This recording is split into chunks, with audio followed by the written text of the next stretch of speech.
Bonjour. Ce matin, je vais vous parler de ce qui, d'après moi, est la décision d'investissement la plus personnelle et la plus durable que l'on peut faire dans sa vie. C'est essayer d'investir et de prévoir pour sa retraite. Et je vais vous parler plus spécifiquement du modèle canadien.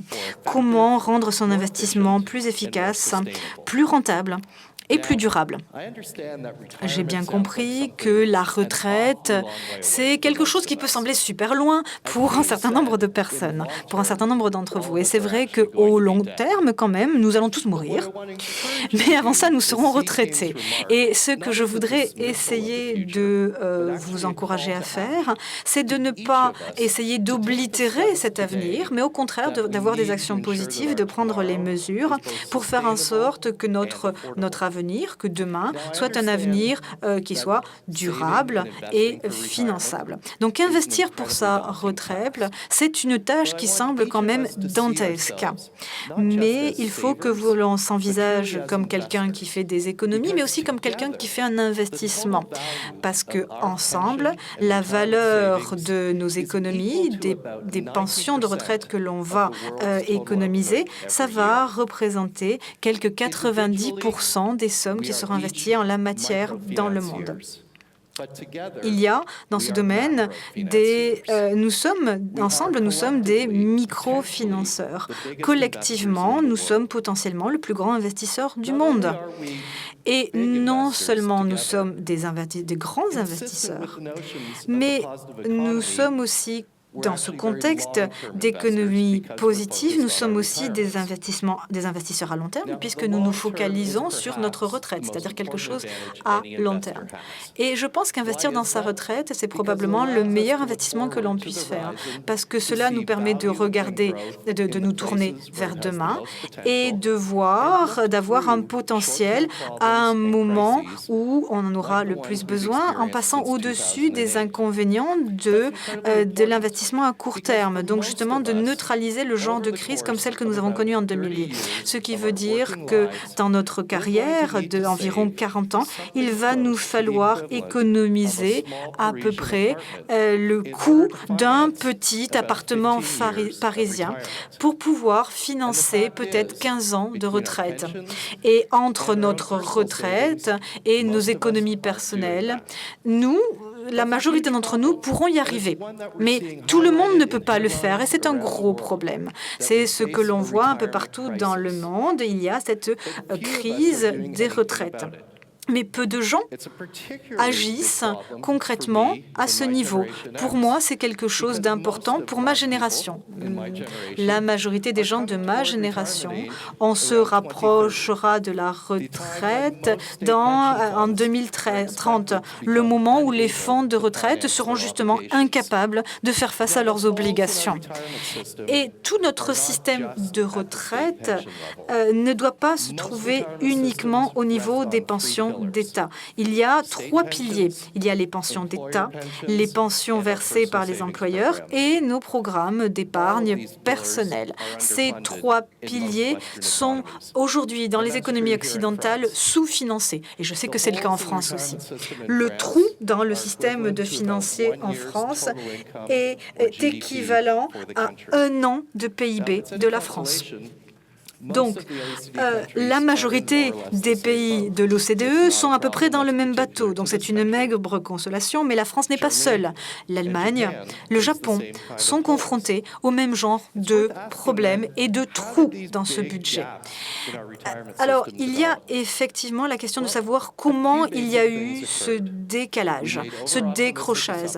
Nous avons d'une part eu des estimations trop optimistes sur la manière sur l'espérance de vie des gens et combien ils allaient pouvoir payer et contribuer à ce système. Et donc, pour pouvoir combler ce gouffre, il y a différentes choses que l'on peut faire. On peut soit allonger l'âge de la retraite, c'est ce que l'on a fait dans la majorité des pays occidentaux, et cela a été bien entendu accueilli de manière assez froide et avec beaucoup de manifestations et de protestations.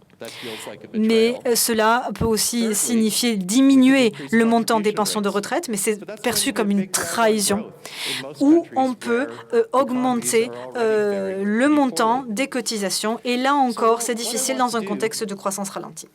Donc, on va essayer maintenant de voir ce que l'on appelle aujourd'hui le modèle canadien d'investissement dans les pensions de retraite. Parce que c'est une quatrième approche pour essayer de surmonter ce problème qui est commun aux différents pays occidentaux et faire en sorte que nous avons un système qui soit durable pour notre génération, mais aussi les générations à venir. Le Canada est un pionnier en ce qui concerne le financement des retraites, et ceci depuis de nombreuses années. Nous avons créé le fonds de retraite pour les réfugiés canadiens il y a plus d'une centaine d'années.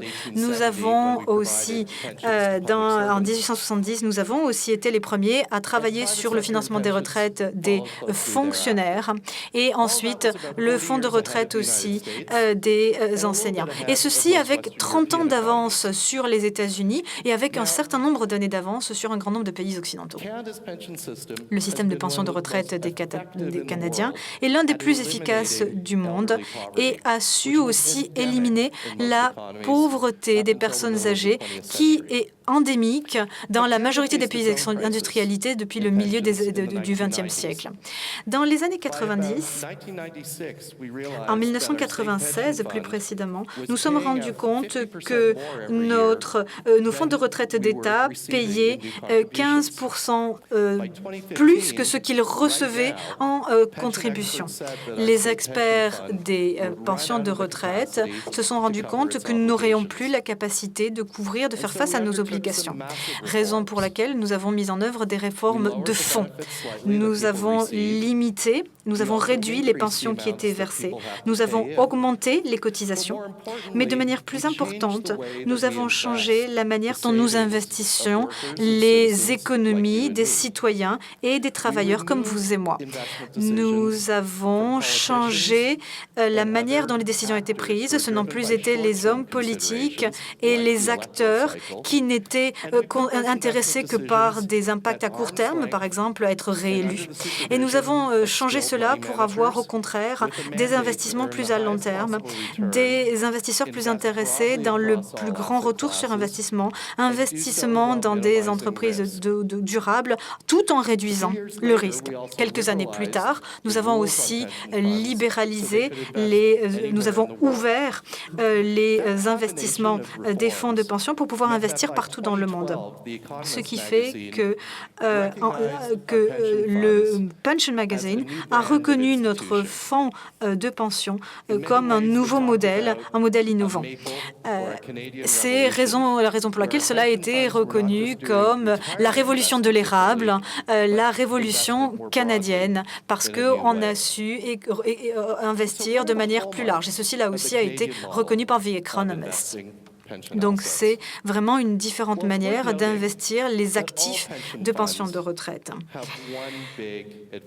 Il y a un grand avantage à investir dans ces fonds de retraite. Pour les gens comme nous, lorsque l'on se concentre à investir sur le long terme et lorsqu'on se concentre sur la bonne santé de l'économie, il faut trouver des investisseurs.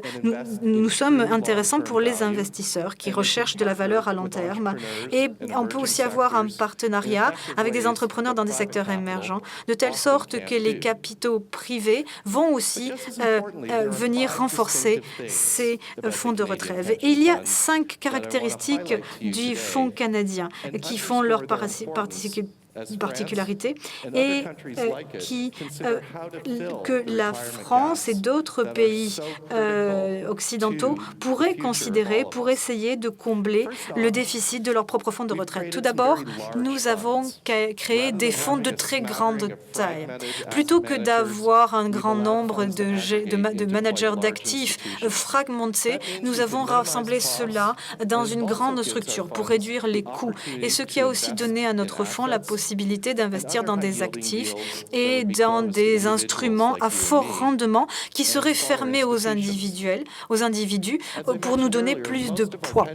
Comme je l'ai dit, nos fonds de pension suivent l'exemple de nos États ou de nos fonds nationaux et font une distinction avec le côté administratif, le côté versement des retraites, de l'aspect financement et investissement. Donc l'investissement est distinct. Donc on peut ainsi investir de manière beaucoup plus professionnelle, de manière à être un petit peu découplé des considérations politiques. Et dans la majorité des cas, ces fonds se sont adaptés à des cadres très transparents, basés sur des critères très transparents de diversification, de gestion du risque, tout en même temps une allocation des ressources qui soit vraiment distribuée sur les différents types d'actifs. Et ça, c'est quelque chose qui est très important 7 ans après la crise financière.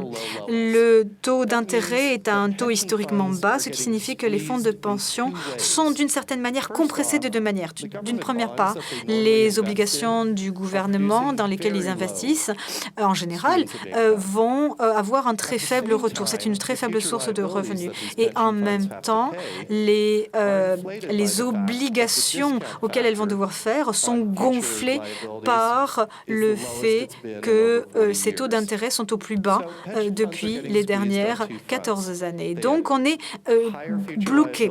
Donc, les obligations qui sont très importantes et les revenus qui sont plus faibles qu'avant. Résultat de cela, il est très important que nos fonds de pension aient des équipes très dédiées, très formées, très professionnelles pour savoir bien investir et en même temps soient capables de gérer les fonds de manière conforme aux meilleures pratiques. Donc, au global, je pense que le modèle canadien propose une approche à long terme qui est totalement cohérente avec ce que disait Warren Buffett. C'est-à-dire qu'il ne faut pas penser à avoir une action pendant 10 ans si vous n'êtes pas capable d'envisager que vous puissiez vous en défaire en 10 minutes. Parce que vous devez être aussi bien capable de le détenir pendant 10 ans que de s'en défaire sous 10 minutes. Donc peut-être que voilà, en 10 minutes, je vais réussir à vous convaincre d'investir dans le modèle canadien. Et j'aimerais bien que, maintenant que ma présentation est presque terminée, vous reteniez un message. Vous économisez, mais vous êtes aussi un investisseur. Vous êtes un acteur de votre retraite. Et donc, un investisseur, vous allez juste investir peut-être d'une manière, demain, qui sera un petit peu plus canadienne. Merci.